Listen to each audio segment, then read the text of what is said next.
Hello बच्चों, कैसे हैं आप? आशा है सब बच्चे बहुत अच्छे से होंगे। बच्चों, आज हम करेंगे from hunting gathering to growing food history chapter 2 का पार्ट 2। सबसे पहले हम करेंगे भोजन का भंडारण। तो आपको अभी तक मैंने बताया कि जो इंसान थे वो अब किसान के रूप में हमारे सामने आए हैं।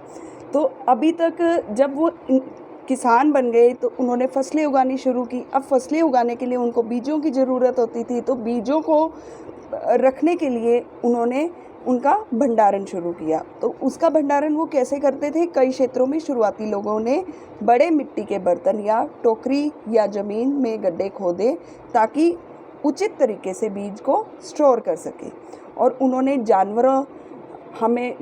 जानवर भी पालने शुरू किए। जानवर हमें मांस, दूध, अंडे देते हैं। अब लोगों को ये चीज़ समझ आ गई थी। अब लोगों को एक खाद्य स्रोत के रूप में जानवरों को रखना शुरू कर दिया। दूसरे शब्दों में जानवरों को भोजन की स्टोर के रूप में पाला गया। फिर है, पहले जो किसान थे वो पशुपालक थे। और वो कौन सी प्रारंभिक बस्तियों में रहते थे? उनकी मुख्य साइट्स जो है वो है मेरगढ़ और है दाउजोली, हेडिंग और महगढ़ और बुर्ज़होम। ये 4 साइट्स हैं। इसमें जो मेहरगढ़ की साइट है वो सबसे प्रारंभिक साइट मानी गई है। अब हम इन साइट्स के बारे में जानते हैं। तो जो आर्कियोलॉजिस्ट थे उनको वहाँ पर इनको हम कैसे साइट्स को जानते हैं? तो जो आर्कियोलॉजिस्ट थे उनको पौधे और जानवरों की हड्डियों के अवशेष सबूत के रूप में मिले हैं। तो वैज्ञानिक इन अवशेषों पर अध्ययन भी कर रहे हैं। वहाँ पर जले हुए अवशेष भी मिले हैं अनाज के।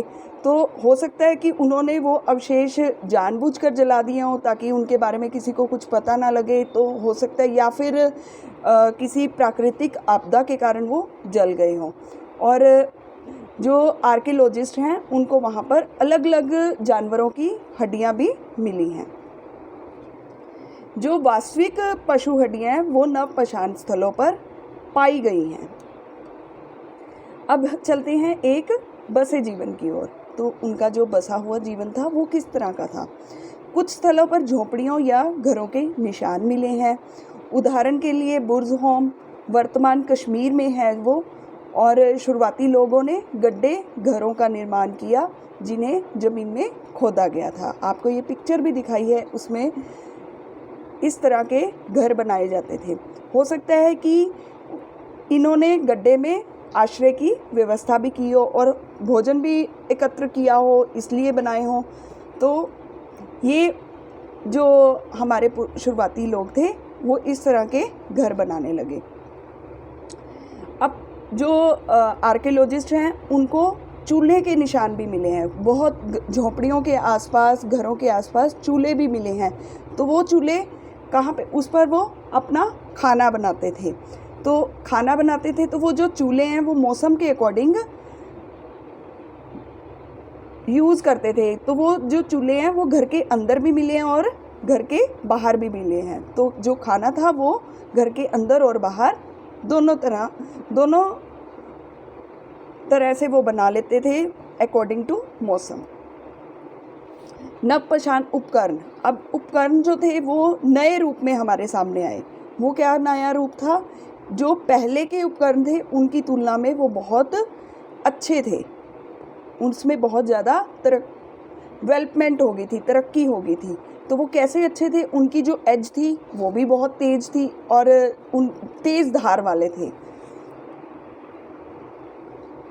अब इन उपकरणों का प्रयोग वो कहाँ करते थे? ग्राइंडिंग के लिए, अनाज को पीसने के लिए करते थे। ये आपको पिक्चर में नज़र आ रहा है ना। और इस तरह के उपकरण तो अभी भी हमारे घर में हैं। इनको हम मूसल बोलते हैं। मिट्टी के बर्तन। अब उन्होंने मिट्टी के बर्तन ज़्यादा क्यों बनाने शुरू किए? क्योंकि भंडारण के अलावा उन्होंने खाना भी बनाना होता था। तो खाना बनाने के लिए उनको, वो टोकरी में तो खाना नहीं बना सकते ना, तो वो खाना बनाने के लिए गेहूँ, चावल, दाल जो थे वो उसका इस्तेमाल करने के लिए मिट्टी के बर्तन बनाने लग गए। अब आपको पहले बताया कि जो शुरुआती लोग थे वो पहले जानवरों की खाल पहनते थे, लेकिन अब उन्होंने फसलें उगानी शुरू कर दी, जानवरों को पालना शुरू कर दिया, तो उनको उस तरह से उनके पास कॉटन मिलने लगी, उनको कपास मिलने लगी। उसके बाद जैसे जानवर पालते थे, भेड़ वगैरह पालते थे, तो वहाँ से उनको ऊन मिलनी शुरू हुई। तो अब उन्होंने कपड़ा बुनना शुरू किया, कपड़े की बुनाई शुरू की विभिन्न प्रकार की सामग्रियों का उपयोग करके। तो वहाँ पर जो आर्कियोलॉजिस्ट हैं उनको उन स्थलों पर कपड़ों के निशान भी, बुनाई के निशान भी मिले हैं। अब हम ये पढ़ेंगे कि जो ये चीज़ें थी वो एक ही बार में चेंज हो गई? नहीं, कई क्षेत्रों पर तो पुरुष और स्त्री जो थे वो अभी भी भोजन इकट्ठा करने का काम कर रहे थे, शिकार कर रहे थे और झुंड में रह रहे थे, लेकिन इसको चेंज होने में बहुत हज़ार वर्ष लगे हैं। बहुत कई हज़ार वर्षों की अवधि में ये चेंज हुआ है। अब आइए मेहरगढ़ की साइट के बारे में अध्ययन करते हैं। तो ये मेहरगढ़ की साइट क्या थी? यह साइट एक उपजाऊ मैदान में स्थित है। बोलन दर्रा आधुनिक दिन है, इसका नाम है पाकिस्तान के पास मेहरगढ़ सबसे शुरुआती गांवों की बस्तियों में से एक है। तो ये जो मेहरगढ़ है ये पाकिस्तान में स्थित है आजकल के। तो मेहरगढ़ में लोग अब जीवन कैसा व्यतीत करते थे?